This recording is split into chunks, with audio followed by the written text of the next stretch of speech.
रविवार व्रत कथा।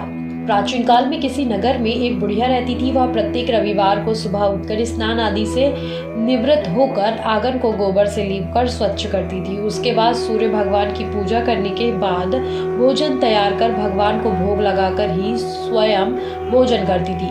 भगवान सूर्य देव की कृपा से उसे किसी प्रकार की चिंता एवं कष्ट नहीं था। धीरे धीरे उसका घर धन्य धान्य से भर रहा था।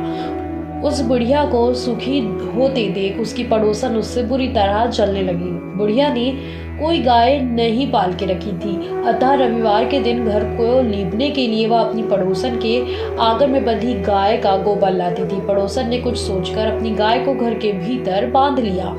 रविवार को गोबर न मिलने से बुढ़िया अपना आंगन नहीं लीप सकी। आंगन न लीप पाने के कारण उस बुढ़िया ने सूर्य भगवान को भोग नहीं लगाया और उस दिन स्वयं भी भोजन नहीं किया। सूर्यास्त होने पर बुढ़िया भूखी प्यासी सो गई। इस प्रकार उसने निराहार व्रत किया।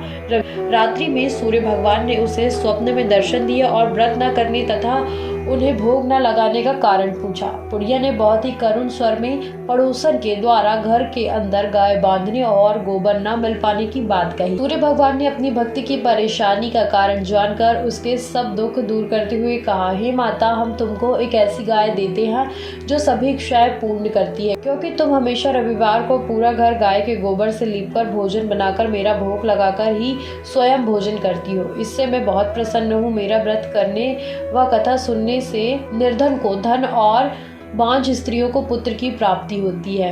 स्वप्न में उस बुढ़िया को ऐसा वरदान देकर भगवान सूर्य अंतर ध्यान हो गए। प्रातःकाल सूर्योदय से पूर्व उस बुढ़िया की आँख खुली तो वह अपने घर के आंगन में एक सुंदर गाय और बछड़े को देखकर हैरान हो गई। गाय को आंगन में बांधकर उसने जल्द से ही उसे चारा लेकर खिलाया। पड़ोसन ने उस बुढ़िया के आंगन में बंधी सुंदर गाय और बछड़े को देखा तो वह उससे और अधिक जलने लगी।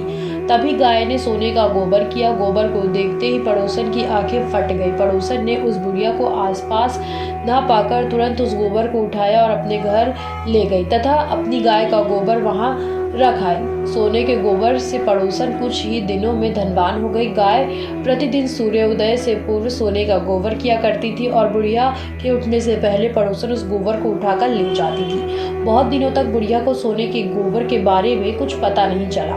बुढ़िया पहले की तरह हर रविवार को भगवान सूर्य देव का व्रत करती रही और कथा सुनती रही। लेकिन सूर्य भगवान को जब पड़ोसन की चालाकी का पता चला तो उन्होंने तेज आंधी चलाई। आंधी के प्रकोप देखकर बुढ़िया ने गाय को घर के भीतर बांध दिया।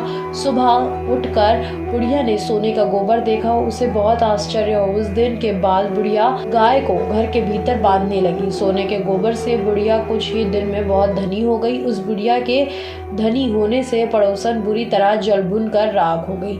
जब उसे सोने का गोबर पाने का कोई रास्ता नहीं सूझा तो वह राजा के दरबार में पहुंची और राजा को सारी बात बताई। राजा को जब बुढ़िया के पास सोने के गोबर देने वाली गाय के बारे में पता चला तो उसने अपने सैनिक भेजकर बुढ़िया की गाय लाने का आदेश दिया। सैनिक उस बुढ़िया के घर पहुंचे। उस समय बुढ़िया सूर्य भगवान को भोग लगाकर स्वयं भोजन ग्रहण कर रही थी। राजा के सैनिकों ने गाय खोली और अपने साथ महल की ओर ले चले। बुढ़िया ने सैनिकों से गाय को न ले जाने के लिए प्रार्थना की।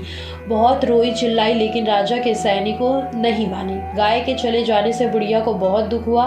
उस दिन उसने कुछ नहीं खाया और सारी रात सूर्य भगवान से गाय को पुनः प्राप्त करने हेतु प्रार्थना करने लगी। दूसरी ओर राजा गाय को देखकर राजा बहुत खुश हुआ, लेकिन अगले दिन सुबह जैसे ही वह उठा सारा महल गोबर से भरा देखकर घबरा गया। उसी रात भगवान सूर्य उसके सपने में आए और बोले, हे राजन, यह गाय वृद्धा को लौटाने में ही तुम्हारी भलाई है। रविवार के व्रत से प्रसन्न होकर ही उसे मैंने ये गाय दी है। सुबह होते ही राजा ने वृद्धा को महल में बुलाकर बहुत से धन के साथ सम्मान सहित गाय लौटा दी और क्षमा मांगी। इसके बाद राजा ने पड़ोसन को दंड दिया। इतना करने के बाद राजा के महल से गंदगी दूर हो गई। उसी दिन राज्य में घोषणा कराई कि सभी स्त्री पुरुष रविवार का व्रत किया करें। रविवार का व्रत करने से सभी लोगों के घर में धन्य धान भरा रहेगा। चारों ओर खुशहाली छा गई। सभी लोगों के शारीरिक कष्ट दूर हो गए। बोलो सूर्य भगवान की जय।